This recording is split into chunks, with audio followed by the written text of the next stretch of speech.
Today is May 22nd. We're on the roof of the Leeds family in Phoenix, Arizona. Let's look over here.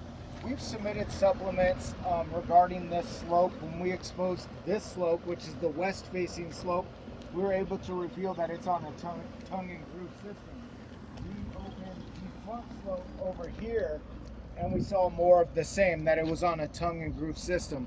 What we've done today is we've opened this last slope, which is the west facing slope, and some of the things that we've come across. First of all, there's this is the original layer. This is a second layer of shingles with elastomeric coating on top of it. So we have a double layer. And then we look right here at this is called tongue and groove. Now why this is a problem is because when the roofers roll out the felt like this, like they will, they're not able to see where these gaps are any longer. We've got the whole roof blacked out with the felt, and now we can't see where these gaps are. So imagine this nail here.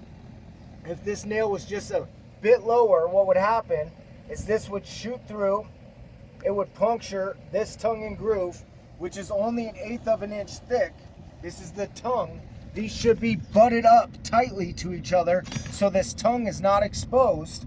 Then this tongue would be punctured with a nail on the inside of the house. There is no adit, it is just the roof is the ceiling. So any nail that goes through here is exposed inside of the house, and that is a potential leak. Let's watch what happens when we puncture through here. Boom, just like that. Now this would be a nail, and it would go through.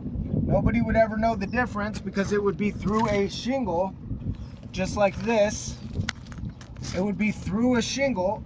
Nobody would ever know that it's in that hole, that it's punctured inside of the house, and this would leak. It creates this divot where the water can channel into there and leak. This roof specifically needs an overlay, a decking overlay, to prevent any type of that. Where we're gonna run into this the most, we can map out and grid out exactly areas, to get the best angle for the shingle. However, when we run into areas like this box or the valley, these start to change. Therefore, there'll be intersections that are impossible to line out, chalk out, or map out. This roof specifically does need an overlay of plywood prior to us installing the roof. That will protect the roof from leaking. It will protect the interior from having nail pops or exposures through. We're asking for a redeck on both the east, west, and front slope of this roof. Thank you.